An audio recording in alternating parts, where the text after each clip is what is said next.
بسم اللہ الرحمن الرحیم کہتے ہیں کہ اگر ایک 100 مرتبہ اگر کوئی شخص کوئی آدمی الحمدللہ کہہ لے، اتنا الحمدللہ کہہ لے تو اللہ رب العزت اسے 100 گھوڑے جہاد میں بھیجنے کے برابر ثواب عطا فرماتے ہیں۔ ہاں، یہ روایت بھی بہت مشہور ہے، فضائل ذکر کے اندر اور فضائل اعمال کے اندر یہ روایت موجود ہے کہ اگر کوئی شخص 100 مرتبہ الحمدللہ الحمدللہ الحمدللہ کہہ لے، اللہ کی دھرتی پر بیٹھ کر اپنی زبان کو اللہ کے ذکر کے اندر مشغول کر لے، اپنی زبان کو ذرا حرکت دے اور اللہ کا ذکر کرے، اور یہ کلمات الحمدللہ یہ اپنی زبان پر لائے تو فرمایا اللہ رب العزت اسے 100 گھوڑے ساز و سامان کے ساتھ، جیسے کوئی آدمی جہاد کے لیے بھیجتا ہے، جہاد کے لیے دیتا ہے، تو جتنا ثواب اس آدمی کو ملے گا جس آدمی نے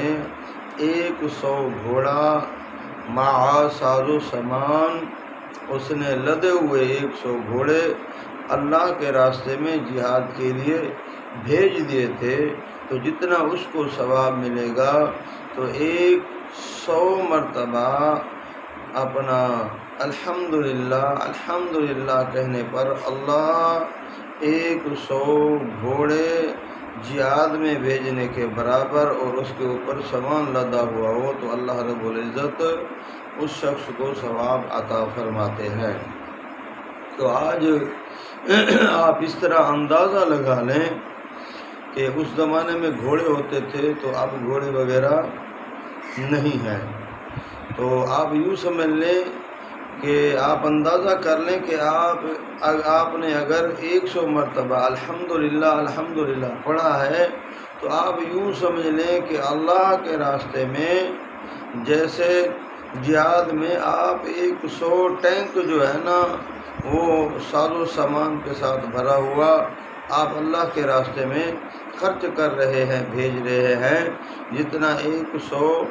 ٹینک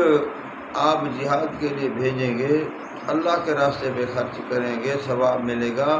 تو 100 مرتبہ الحمدللہ کہنے پر اللہ رب العزت اتنا ثواب عطا فرماتے ہیں۔ تو میرے بھائیوں، یہ ذی الحجہ کے جو آخری ایام ہیں 10، یہ بڑے اہمیت کے حامل ہیں۔ ان کے اندر آئیے میرے بھائیوں، ہم اللہ کا خوب ذکر کریں، اللہ سے معافی مانگیں، توبہ استغفار کریں، انشاءاللہ اللہ رب العزت ہمیں اجر عظیم عطا فرمائیں گے۔